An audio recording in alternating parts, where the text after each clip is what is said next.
we have 3 bottles on the table at once, so I'm excited. It's going to be hammered. The Battle of Kentucky. Nice. That's what we'll call it. That probably was a battle. Probably, yeah. Maybe not. Should have done a research. Yeah. So 3 iconic bourbon American whiskey brands. Yep. I'm sure you're familiar with all 3 of these. Yeah, I think even in the UK, pretty much every supermarket will have probably these 3, maybe a couple others as well. Bourbon is something you've been into for a while. Yeah, Maybe not like properly into. I've been casually drinking bourbon for about 1.5 years, which actually is kind of how I got into trying some of the crazier stuff. Okay. A lot of the stuff from Buffalo Trace, we know they've got like a really high-end market as well. Yep. But it came from drinking Woodford Reserve, finishing a shift, going out with a couple of friends, and there was a bar that didn't have a great Scottish whiskey selection, and I was drinking either it mixed or by itself. I love an old-fashioned. I love a Manhattan or, you know, a whiskey sour. And these bourbons, because they're not that expensive, all work really well for mixing as well. So you don't have to think about them too much. What I like about bourbon is I'm not really sitting and thinking and looking for complexities. They're designed to be vanilla, fresh. There's obviously no peat or no smoke element in this. Maybe some of them are a little woodier than others. And it all really comes down to how much corn they're using, how much rye they're using. Some of them use barley, some of them use wheat. So it should be quite interesting to compare these. Yeah. Is that sort of a long-winded way of saying they're all pretty much going to taste the same? They're going to taste like vanilla, Laurie. Yeah. This is my prediction, to be honest. I don't think we're going to find massive differences in them, but this is why these videos are quite interesting. Yeah, I think it's fun as well, because obviously a lot of the whiskies we've had before, it's been quite a serious, some would say quite a dull, nerdy sort of analysis of a dram. These ones are, approachable. They're for everybody. As you say, they're for mixing. You could probably cook with them if you wanted to. Yeah, I think that's the way to approach it. If people want to watch us drink whiskies from the 40s, 50s, 60s, and 70s, they can. Yeah. But this is quite interesting because if we like all these, what does our opinion matter? I think it's nice as well doing it as. Because these 3, they're similar price points, similar sort of flavour profile. I think for those who are probably on the channel because they're into Scotch whiskey and are maybe looking to broaden their horizons into bourbon, they're probably going to go out and buy one of these at, a supermarket. Yeah. And they won't buy all 3, they'll probably just buy one. And that's probably a situation that I'm in as well. Yeah. So I'm very keen to try these to see if there's a standout. I also think, before we even try them, the thing to shout about is the value in this. You're getting a full bottle of whiskey that you can, as I say, is good for mixing or hopefully really good neat or with ice or however you want it. Scotch whiskey's getting more and more expensive. Yeah. So this might be a consistent, nice alternative. Although some of them, for example, in the States, Buffalo Trace is not that easy to find all the time because it's such good value. Yeah. People really scramble for it. So that, for example, we'll always see that in our supermarkets, I think. But actually, back in the States, it can be a bit of a scramble for it. Whereas we see these on the bars all the time. Let's crack them open. Let's pour all 3 and then we'll see what we think. I'll struggle with the... You get the hard one. Maker's Mark one, actually. In terms of the branding, what do you think? This is very America to me. Now, I've got an American fiancé, so I feel like I'm allowed to say this, but a big animal on a bottle of whiskey is very kind of strong marketing for that audience, I think. Yeah, I think the red wax on Maker's Mark is very iconic. It gives it this kind of it does give the idea of a premium product. Let's go Buffalo Trace. Now, I've had quite a lot from the distillery, and unlike Scotch whisky distilleries, most of them, Buffalo Trace has so many different brands that come out of it, but this is cool to try the kind of standard. All right, let's not mix these up. I'll let you pour the Woodford. Yeah. That's Maker's Mark done. What is Maker's Mark? Underneath the wax, I didn't realise that. Kind of makes sense. Yeah. But it feels a bit... Again, put the wax around it. It's all for decoration, really, isn't it? So of these 3, have you got a favourite before we try them? I would say Woodford, just because I know I've drank the most of it. I'm not sure I've had Maker's Mark neat. I'm not sure I've had Maker's Mark neat before. And Buffalo, again, see in bars in Edinburgh, like Buffalo is something that's not uncommon for people to take a shot of. Yeah. As well, so it really is a very commonly found whiskey. Yeah. But let's have a little smell of them, see what we think. As far as I'm aware, the Maker's Mark is the only one with any wheat. in the mash bill, so you might find a slight difference that might be a little less spicy than the others. It's very. Do you want to try this one? It's very, very light and sweet as you imagine. Maybe a slight sort of marzipan sort of almond thing going on for me. Kind of inviting. Yeah, it's quite fresh. It's quite light. 45% as well. It's worth pointing out. So it's not, watered down to 40%. Actually, all at different strengths, which is quite interesting.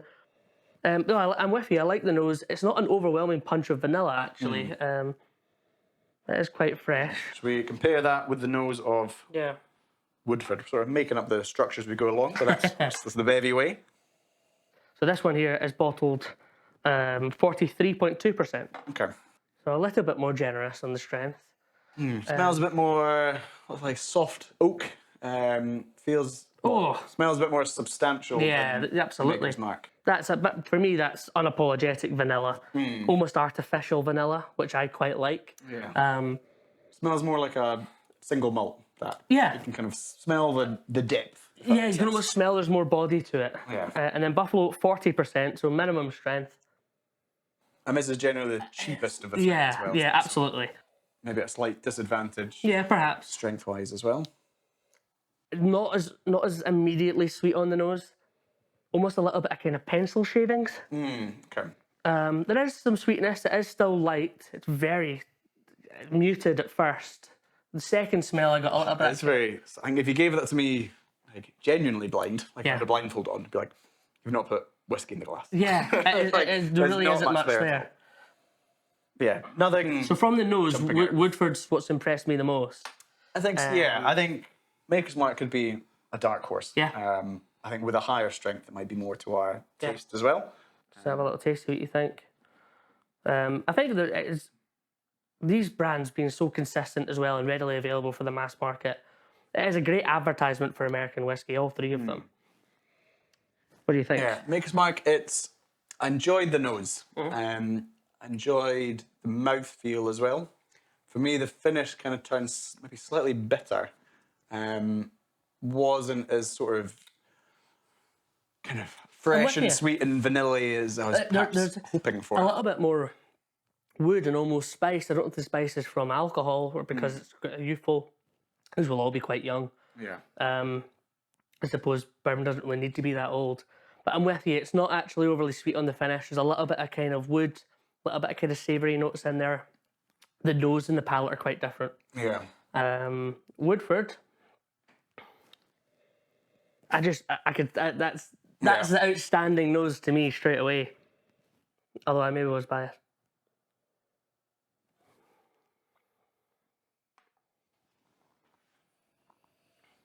Nose is good, actually. Again, palate's not too dissimilar to Maker's Mark, but it is sweeter. That's what I want and what I expect from a bourbon. Very versatile. It's a lovely mouthfeel. Yeah, really I think. I mean, this is a distillery that they make a rye. They make a single malt as well. Yep. So although they all do their own different brands, they all look the same at Woodford, and they obviously have quite a consistent quality as well. I'm impressed by that revisiting it. And again, for the value. That's maybe being slightly unfair to all of them because they're not, drinking them neat in a bloody Glencairn nose glass is a bit over the top. They're designed to be, having a tumbler with ice. Don't even think about it. Just enjoy it. So we are maybe being a bit too over analytical. I think these. I mean, we haven't tried the Buffalo yet, but they probably all mix well. Yeah. As you say, the value of the Buffalo is really hard to argue against. Yeah.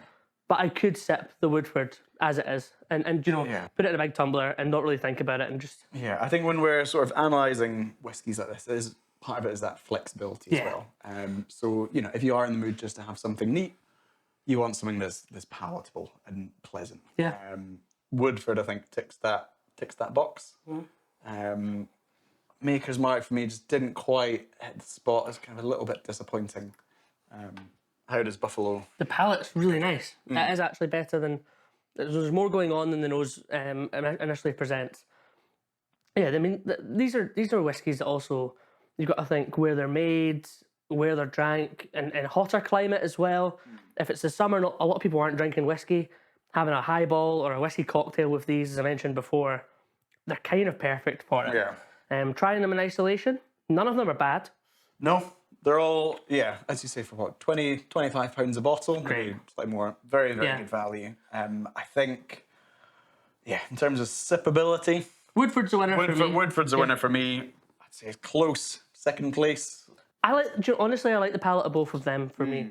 I would give these both second. I'm gonna. Yeah, I think whatever was on special offer in Tesco that day would probably be the genuinely. If I had a barbecue, I had people coming over, and I wanted something that maybe it wasn't a big whiskey drinking group. Yep. And I wanted something that was going to be easy mixing.